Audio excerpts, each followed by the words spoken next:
Vamos iniciar com uma reflexão para depois entrarmos mais na questão do Evangelho de hoje. A reflexão inicial é: falta pão ou falta amor? Aparentemente, há pouco pão para repartir e gente demais para saciar. Só aparentemente, porque se fosse repartido com amor e justiça, o pão não faltaria para ninguém. Para Jesus, portanto, o eterno problema da vida não é a falta de pão. O verdadeiro problema são as causas que geram a falta do pão na mesa da grande maioria. Em termos mais concretos, o que se discute e se lamenta não é a ausência do pão, e sim a presença do egoísmo, do individualismo, da ganância e, acima de tudo, a total ausência de amor fraterno. Quer dizer que, de um lado, o pão falta porque do outro lado há acumulação.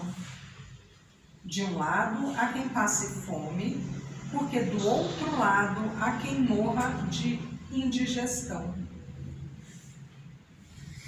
De um lado, há pobres, porque do outro lado há quem queira levar vantagem em tudo.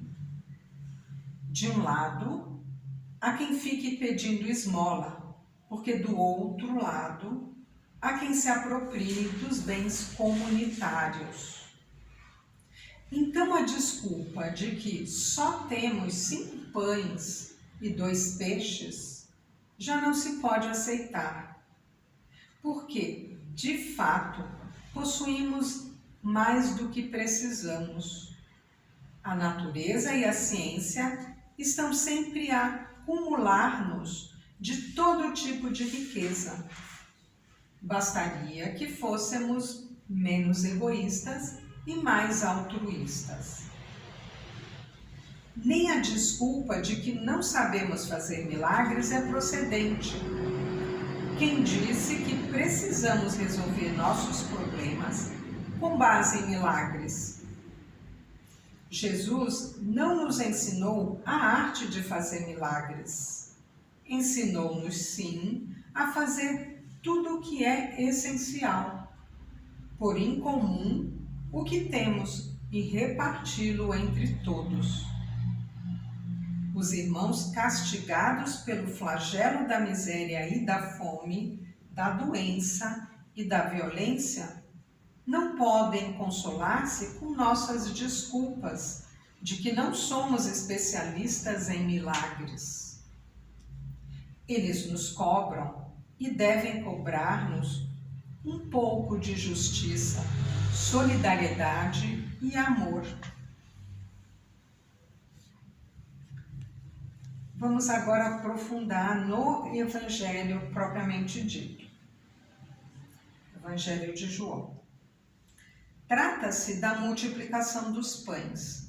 Essa passagem é mais conhecida por nós pelos relatos dos evangelhos sinóticos de Marcos, Mateus e Lucas. Existem diferenças entre eles?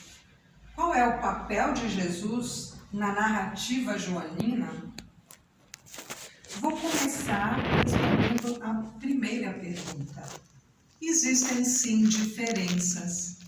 Nos sinóticos, a multiplicação dos pães e peixes tem um cunho sociológico, sendo uma demonstração de como deve ser o reino de Deus entre as comunidades a partir da partilha dos bens da justiça social. Dito isso, vamos ao texto propriamente de João. Primeiramente, temos de ter consciência de que o Evangelho de João foi escrito 30 anos depois do de Marcos. O contexto é outro. O cristianismo já não tem mais ligação com o judaísmo. Igreja e sinagoga estão separadas. A questão era conhecer Jesus para fortalecer a fé na sua ressurreição, pois testemunhos da primeira hora já estavam mortos. A imagem de Jesus, que é traçada no Evangelho de João, é de uma pessoa grandiosa. Ele é soberano no agir e no falar. Ele é o Verbo de Deus encarnado que revela Deus Pai. Conversa com a samaritana, promete vida eterna para os judeus cristãos que foram expulsos da sinagoga. Ele é um orador que fala do Pai, falando de si mesmo o tempo todo. Faz vários discursos teológicos, até difíceis de serem entendidos por quem não frequentava a comunidade. 7 vezes ele diz, eu sou, que se relacionava com o eu sou de Deus no Êxodo. Começando pelo sinal nas bodas de Caná, ele faz mais outros 6 sinais até o definitivo, que é a sua ressurreição. João não fala de milagre como nos sinóticos. Qual é a diferença? Milagre é o resultado extraordinário de um ato. Sinal é o que ele aponta, conforme tradição do Primeiro Testamento. As pragas do Egito são sinais do que elas representam. Assim como um sinal de trânsito para nós, ele não deve ser visto na beleza de sua cor, mas no que ele quer dizer. Atenção, pare e siga. Assim, o sinal que Jesus faz no Evangelho de João é para dizer que ele quer revelar o Pai, Deus. O foco do Evangelho de João é mais Deus do que Jesus. Ele dá sinais de sua presença até chegar a hora definitiva da volta para a casa do Pai, que tem muitas moradas. De lá, ele fica à nossa espera.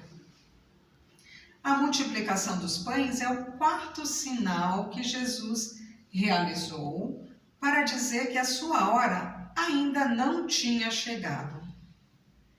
Estava próxima a Páscoa. Jesus deveria estar em Jerusalém, mas não foi. Ele quer fazer outro tipo de Páscoa com os seus seguidores. Na montanha, isto é, próximo do Pai, ele fala de pão para distribuir. Após constatação de que havia somente 5 pães e 2 peixes, Jesus faz o sinal da multiplicação.